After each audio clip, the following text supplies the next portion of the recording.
Apologies for my voice this week. I'm going to sound like Barry White going through puberty. I think I'm getting sick. So happy 4th of July.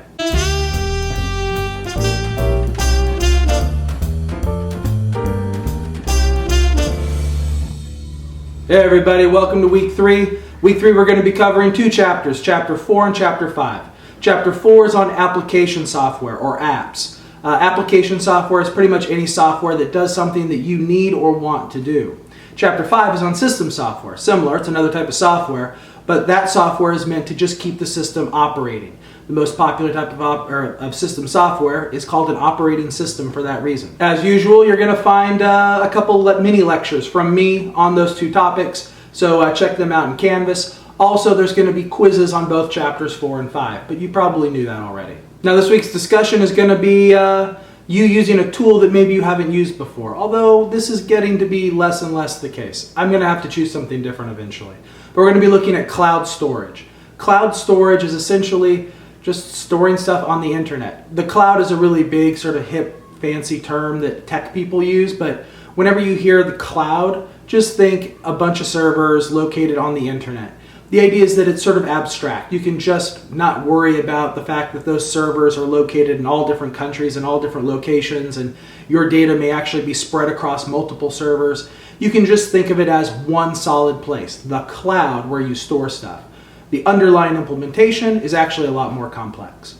Regardless, cloud storage is file storage, file sharing online on the cloud. And so I want you to take a look at it today. Now, there's lots of different products out there. The one that I've got a video for and a link for is Dropbox. Dropbox was one of the originals.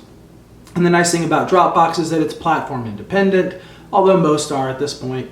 So you can find your files from your iPhone, from your Android phone, from your laptop, whether it's a PC or Mac.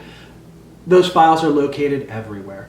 Dropbox has saved my tail a couple times. You know, you forget something. USB flash drives are terrible. I don't know why people still use them. I have one in my bag, but I never pull it out. The idea is that if you've got stuff stored on the cloud, it's available everywhere. It syncs automatically to all your computers. It's just the better way of doing things. So anyway, USB flash drives still have their place, especially for devices that aren't always connected online. But that's just becoming less and less of an issue. However, if you still have some offline computers, flash drives make sense. Just don't email files to yourself. I see students doing that and it kind of makes me sad. So the discussion is pretty simple. All you have to do is check out Dropbox. There's a video telling you what it does, as well as a link to actually sign up and create an account. You can set up some files, add a couple files, and even share files with other people. In fact, there's an optional part of the discussion that says, hey, if you want to, upload a picture of you doing something you really enjoy and share it with the class. Actually, just you create a share link and post it right there in the discussion thread so people can see you fishing or doing gymnastics or whatever it is you enjoy doing. Now, that being said, you don't have to share a photo regardless. In fact, you don't even have to create an account if you don't want to. I don't want this to be a class where you have to sign up for stuff to have the experience.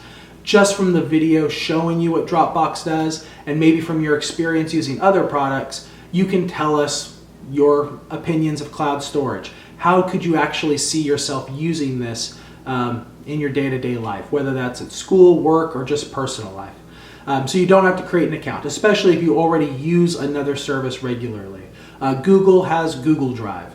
Dropbox is obviously Dropbox. Microsoft has OneDrive. They've changed the name a number of times, but OneDrive. You actually get a OneDrive free as a student at Fresno State College. Apple has their iCloud, which is great, except for, well, we'll talk about that when we get to the security portion.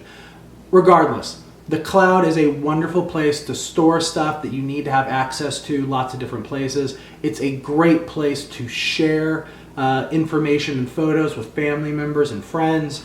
It is a terrible place to keep stuff secret. So, you know, be careful what you put in your iCloud. And then lastly, this week we're going to be looking at a new program. We're going to be looking at Excel. Now, I'm going to be honest with you.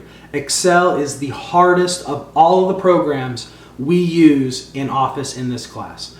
It just is. It's the one that's probably the least intuitive. It's probably the one you haven't used for school already. Maybe you have, and that's great, but you probably haven't used it to the extent that others do. So regardless, Word, PowerPoint, we start out with Word, we finish with PowerPoint. PowerPoint's probably the easiest, but we put the hard one right in the middle, Excel. Because Excel is so not intuitive for people sometimes, I've actually created a separate mini lecture video just on an introduction to Excel, why it was created, what it was originally meant for. There's some clips from another documentary put into it. The idea is that I kind of want you to understand what it's used for and why it's used, because that can sometimes help as you're figuring out how to use it.